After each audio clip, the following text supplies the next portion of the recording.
pedían una señal. Y él les dijo, primero los llamó ¿cómo? Vamos a ir a Mateo 12, capítulo 38. Y voy a leer algunas de las cosas que leímos en la lectura bíblica. Mateo 12, el versículo 39, Jesús dijo, la generación mala y adúltera demandan señal. ¿Cómo los llamó? Generación mala y adúltera. Guarde eso en su mente. ¿Qué? Dice, pero no les será dada sino la señal de ¿quién? La señal del profeta Jonás. Versículo 41 dice, los hombres de Nínive se levantarán en el juicio con esta generación y la condenarán. Y luego concluye esta parte de la historia diciendo, y he aquí, más que Jonás en este lugar. Es decir, aquí hay uno más grande que Jonás. Y allí combina eso con otra historia, que es la historia que nos acaba de referir la hermana Flavia. Dice que es la reina de Saba, o del sur, se levantará en el juicio con esta generación. ¿Y qué cosa va a hacer? La condenará. Porque ella vino desde los fines de la tierra con mucho sacrificio. Dice, para oír, ¿a quién? A la sabiduría de Salomón. Y luego concluye, pero aquí hay uno que es ¿qué? Más que Salomón, es más sabio que Salomón. ¿Qué tenemos que hacer para entender qué es el mensaje que Jesús quiere darnos en esta mañana a través de esta respuesta a los escribas y los fariseos? Debemos recordar lo que dice Juan 5:39. Vosotros escudriñáis las escrituras porque en ellas tenéis la vida eterna. ¿Y ellas qué hacen? Dan testimonio ¿de quién? De Jesús. Es decir, todo lo que estaba escrito en las escrituras. Y cuando Jesús dijo esto, las escrituras ¿qué eran? El Antiguo Testamento. El Nuevo Testamento se estaba actuando para ser escrito posteriormente. Así que Él nos está mandando al Antiguo Testamento y les está diciendo, todo lo que hay en el Antiguo Testamento está hablando de mí, de Jesús. El plan de salvación está en el Antiguo Testamento. Por eso, para entender lo que Jesús nos quiso decir en esta respuesta a los escribas y a los fariseos, para la generación mala y adúltera, tenemos que ir a las historias originales, ¿no es cierto? Eso es lo que nos dice lo que Jesús está diciendo. Así que vamos a estudiar el libro de Jonás. Quiero ver si hay alguna persona, algún adulto aquí que nunca haya escuchado acerca de Jonás. Entonces no vamos a leer todo el capítulo, vamos a resaltar algunas cosas. Vamos a ir al capítulo 1 de Jonás. Y en el versículo 2 del capítulo 1 de Jonás, dice, levántate y ve a Nínive, aquella gran ciudad, y pregona contra ella porque ha subido su maldad delante de mí. ¿Cómo era la generación de Nínive? ¿Cómo era? Mala y... ¿Qué leímos en la lectura bíblica? Generación mala y adúltera. Entonces está diciendo, ustedes son igual que Nínive, son una generación mala y adúltera. Pregunto, hoy 30 de agosto del 2025, ¿cómo es la generación de este mundo? Mala y adúltera. Entonces, ¿será que el mensaje de Jesús y de Jonás también es para mí hoy? Definitivamente sí, ¿verdad? Mala y adúltera. Y dice que el versículo 3, y Jonás se levantó para hacer ¿qué? ¿Para oír de qué? ¿Será que Jonás no había leído o no sabía lo que dice Salmo 139. ¿A dónde me iré para huir de tu presencia? Si me voy al profundo del mar, ahí estás. Si subo al cielo, ahí estás. ¿Será que Jonás no sabía que no podía huir de la presencia de Dios o quiere decir otra cosa? Bien. Dice que descendió. Miren qué interesante. Para huir de la presencia de Dios, ¿qué hay que hacer? ¿Ah? Ahí dice, descendió. Significa que estaba aquí. Y cuando usted trata de huir de la presencia de Dios, ¿qué hace? ¿Sube o baja? Desciende. ¿Okay? Dice que descendió al puerto, a Jope, y halló una nave. ¿Y qué hizo? Pagó su pasaje. Los eruditos dicen que Dios lo estaba mandando a Nínive y él trató de huir al sur de España, más o menos 4,000 kilómetros de distancia de donde Dios lo estaba mandando.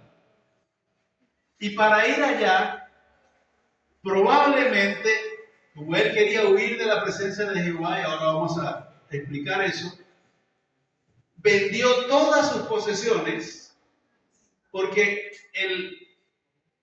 lo que dice allí que pagó su pasaje es que él fletó un barco, es decir, dijo, yo me voy a ir para allá, ustedes no están yendo allá, pero yo le estoy pagando para que me lleven, ¿verdad?, al sur de Portugal.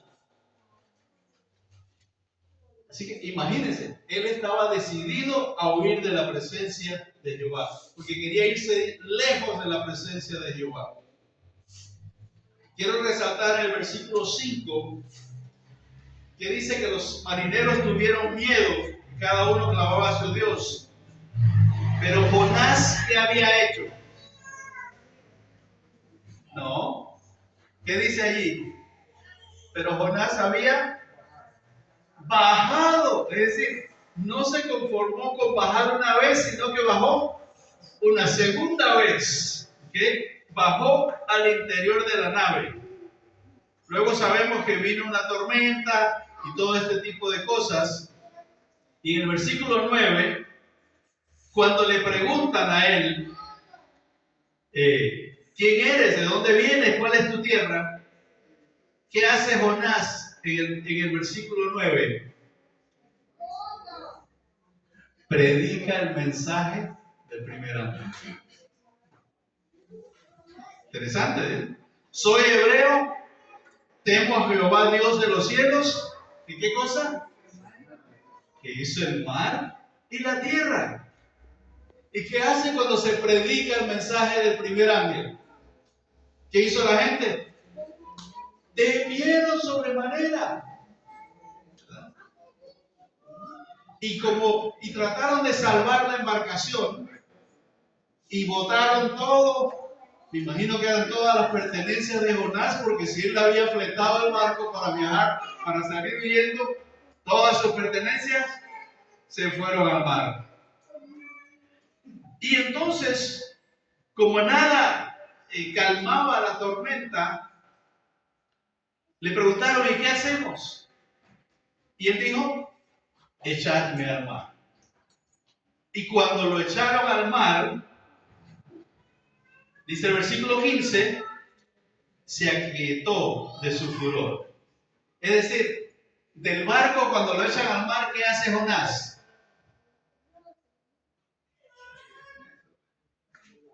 Cuando de su casa al puerto de Jope, ¿qué hizo? Descendió.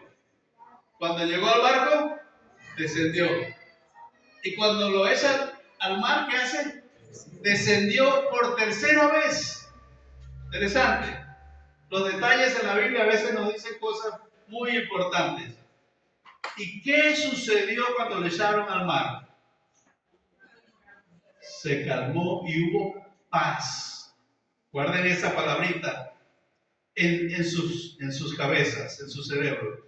Versículo 16. Y temieron aquellos hombres a Jehová con gran temor. ¿Y qué hicieron? Y ofrecieron sacrificios a Jehová e hicieron votos. Es decir, que si usted y yo somos fieles, probablemente le vamos a preguntar a esos marineros que nos cuenten la historia. Porque ellos escucharon el mensaje del primer ángel y temieron a Jehová y ofrecieron sacrificio al Dios verdadero e hicieron votos y se convirtieron. Qué interesante, ¿no? Dice, pero Jehová tenía preparado un gran pez, versículo 17, que tragase a Jonás, y estuvo Jonás en el vientre del pez. ¿Cuánto? 3 días y 3 noches. Y ahí viene la señal del profeta Jonás. 3 días y 3 noches. Ahora, ¿qué significa huir de la presencia de Jehová? Hay un principio en la interpretación bíblica que se llama el principio de la primera aparición de un texto bíblico. Por ejemplo, cuando Juan dice, he aquí el Cordero de Dios que quita el pecado del mundo. ¿A dónde vamos para entender qué significa ese Cordero de Dios que quita el pecado del mundo? Vamos a Génesis, el capítulo 22, no lo vamos a buscar, pues se nos acaba el tiempo. Cuando Dios le dice a Abraham que sacrifique a su hijo. Y cuando Isaac le dice, Padre, he aquí el cuchillo, el fuego y la leña, mas ¿dónde está el cordero? Y cuando Dios le dice a Abraham, no le hagas daño al muchacho, porque ya sé que me temes, porque no me has negado tu único hijo. Y miró a Abraham y estaba entre la zarza, ¿qué? Un cordero, un sustituto, que tomó el lugar de Isaac en el sacrificio. Esa es la primera vez que se menciona de manera extensa lo que significaba el Cordero de Dios que quita el pecado del mundo. Ahora, para huir de la presencia de Jehová, tenemos que ir al principio donde esto se mencionó. Génesis 3:24, encontramos que después que el hombre pecó, Dios tuvo que echar al ser humano del huerto del Edén. ¿Y qué puso fuera del huerto?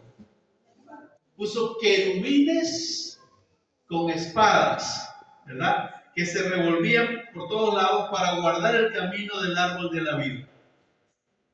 Los eruditos nos dicen que ese texto es mucho más de lo que muchas veces creemos. ¿Dónde es que menciona siempre la Biblia que hay querubines? ¿Dónde en el cielo? En el trono, en la presencia de Dios. Entonces, ese sitio donde Dios puso sus querubines estaba señalando que ese lugar iba a ser el santuario fuera del jardín del Edén, para que todo pecador pudiese llegar allí a ofrecer los sacrificios a Jehová. Entonces, el santuario era allí donde estaban los querubines, donde Adán, Eva y luego sus hijos venían a presentar la ofrenda a Jehová, y fue allí donde Dios no aceptó la ofrenda de Caín. Y entonces vamos a ir al capítulo 4 de Génesis, versículos 14. Dice, he aquí, dice Caín, me echas hoy de la tierra. ¿Y de dónde? De tu presencia. Lo estaba echando del sitio de la adoración en la puerta del jardín.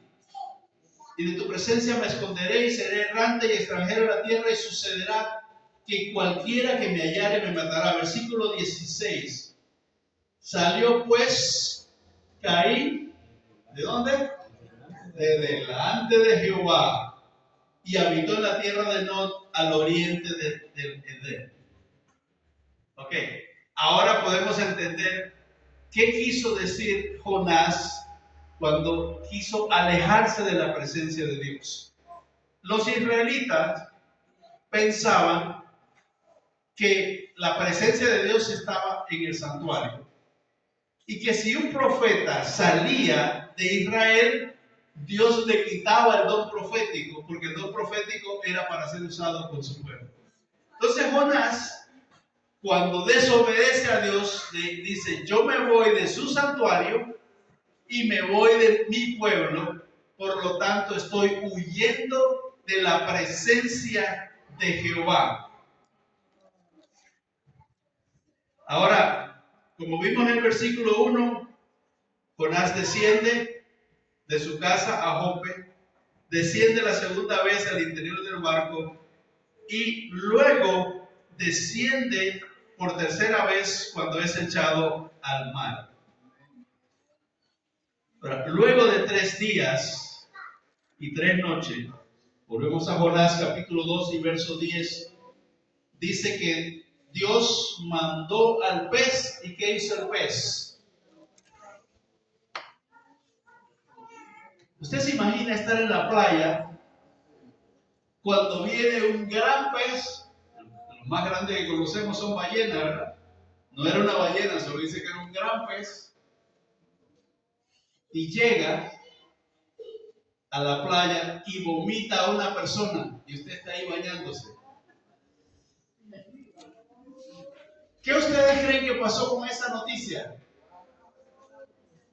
Aunque no había redes sociales, todo el mundo se enteró de que había salido un hombre de la boca de un gran pez.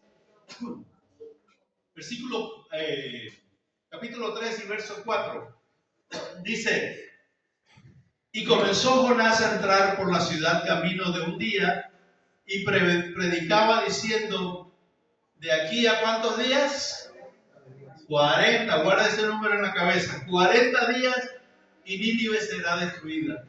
Y seguramente la gente veía a Jonás y decía: ese fue el que llegó en submarino y el submarino lo vomitó en la playa.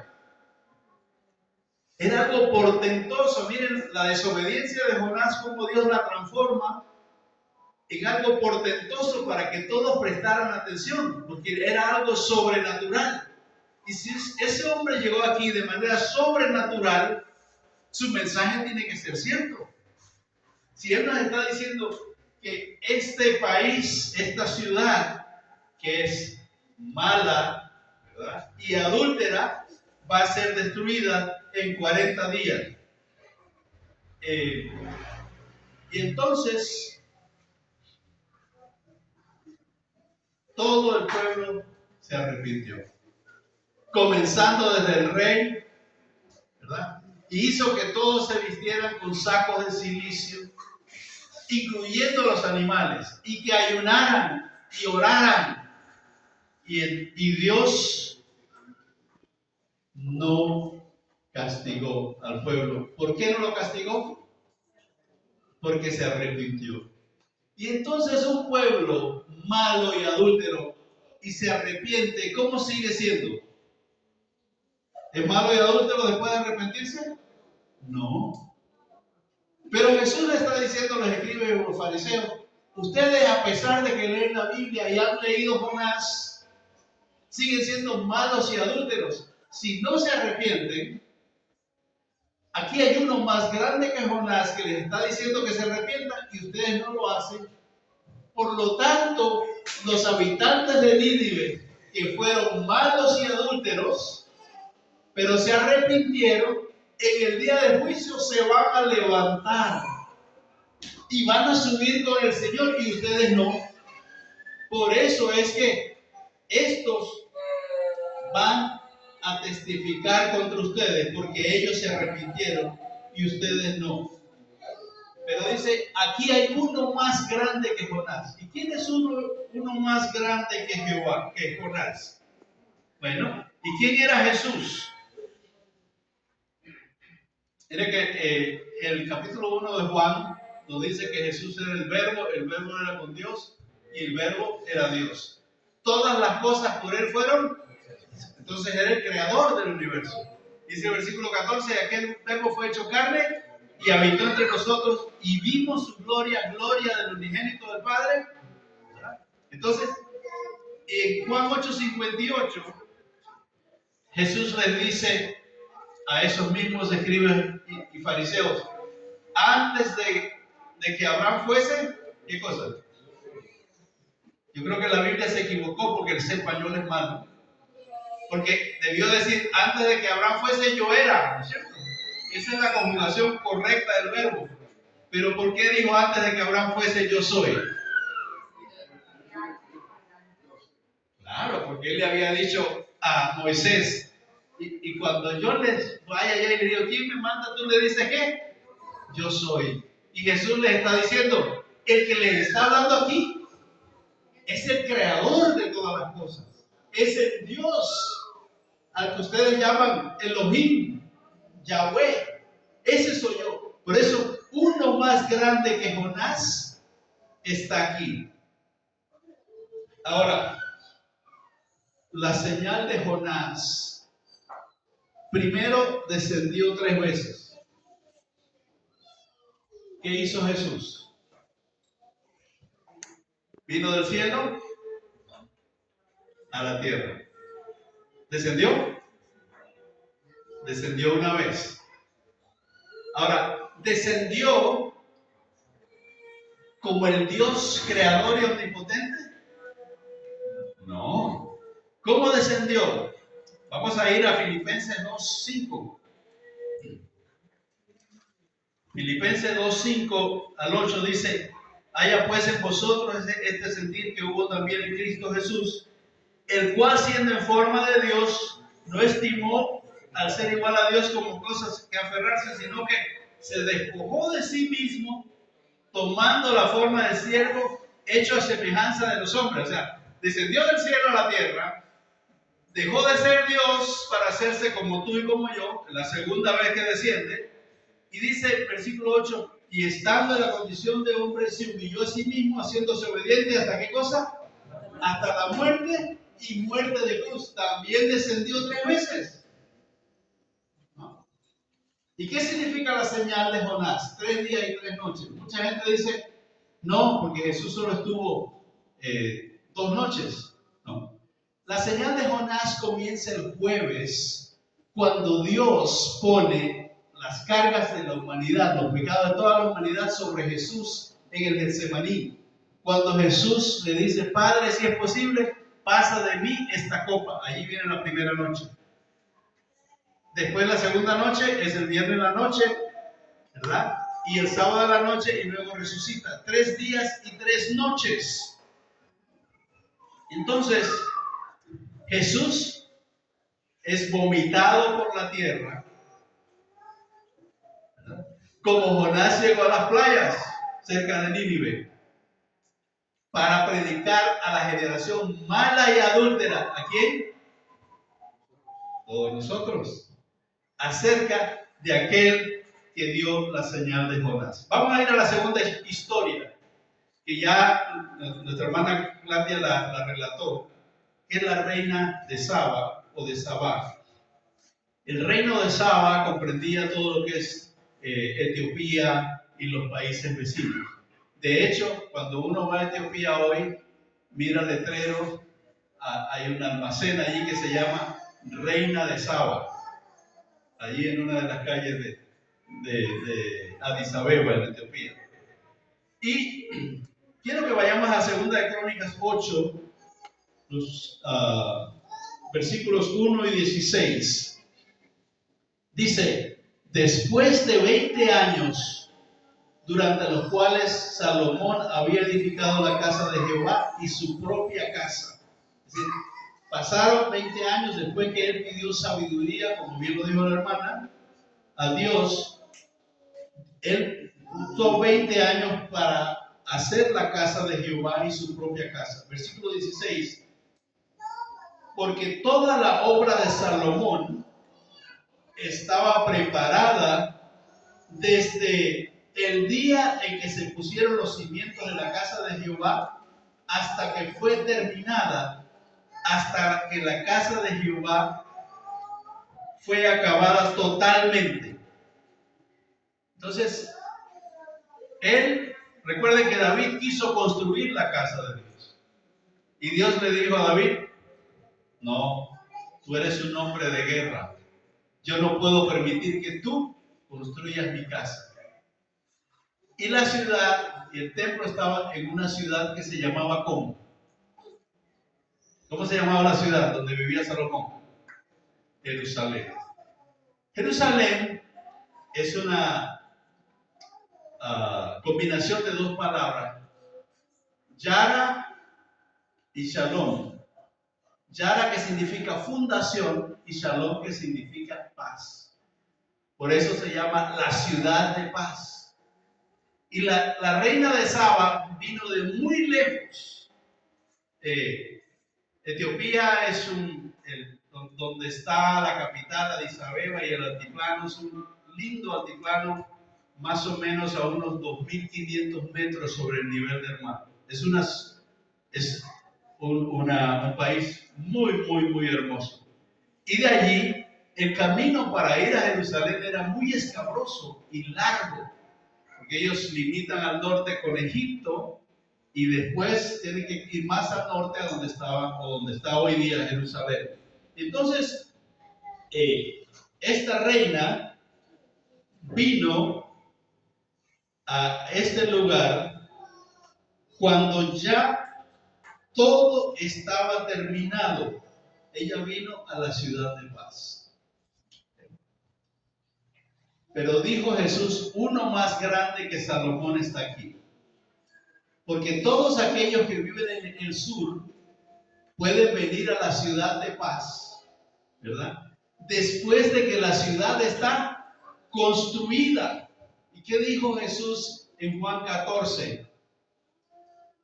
Voy pues a preparar lugar para vosotros, y si me fuere yo a aparejar el lugar, vendré otra vez y os tomaré a mí mismo, para que donde yo estoy, vosotros también estéis. Miren lo que dice 2 de Crónicas 9:1. ¿Qué fue lo que hizo la reina?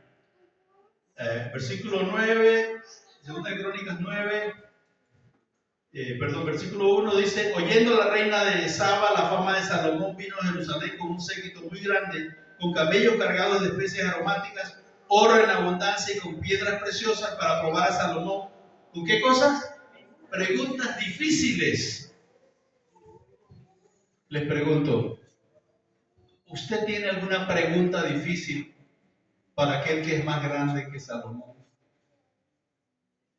¿Cuántas veces decimos: se muere un niño recién nacido? ¿Por qué Dios? Una persona fiel se enferma. ¿Por qué a mí? ¿Por qué a mi familia? Todos tenemos preguntas que no podemos contestar hoy. Y por eso es que el Señor quiere que nosotros hagamos el viaje desde muy lejos, como la reina de Saba, con un camino tortuoso y difícil, para llegar a la ciudad de paz, donde está uno que es más grande que Salomón, que pueda contestar nuestras preguntas difíciles.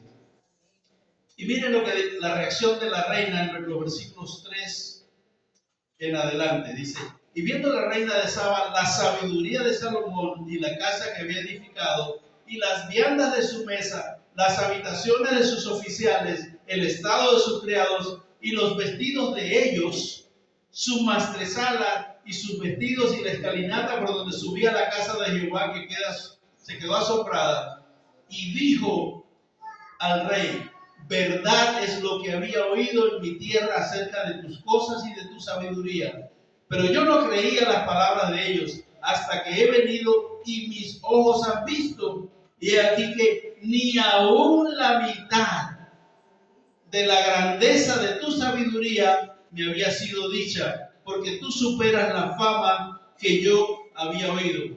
Miren lo que dice 1 Corintios 2:9. Antes, como está escrito, cosas que ojo no vio, ni oreja oyó, ni han subido el corazón de hombre, son las que Dios ha preparado para aquellos que le aman. ¿Está claro la conexión entre las historias? ¿Sí? Bueno, esa es la introducción del sermón. Ahora voy a predicar. Uno más grande que Jonás, que estaba en la ciudad de paz, tuvo que descender 3 veces para darnos la señal de Jonás. Tomó nuestros pecados, fue clavado en la cruz, fue crucificado como que era el sitio donde yo merecía. Estuvo en la tierra, sufrió por 3 días y por 3 noches, salió. Y después que salió de la boca del pez, ¿cuántos días estuvo predicando? ¿Cuántos? 40. ¿Les parece conocido ese número? 40 días, igual que Jonás, predicando a la generación mala y adúltera. Y esa predicación de esos 40 días es la base del mensaje que tú y yo creemos hoy. Porque como la reina de Saba, necesitamos caminar, aunque sea difícil, para ir a la ciudad de paz. Porque uno más grande que Salomón está esperándonos allí para contestar todas las preguntas difíciles que alguna vez haya tenido. ¿Crees que vale la pena caminar hacia la ciudad de paz para hacerle las preguntas a Jesús? ¿Cuántos quieren estar allí cuando Jesús venga? Que el Señor les bendiga y vamos a cantar el himno 336. No se ha dicho aún la mitad.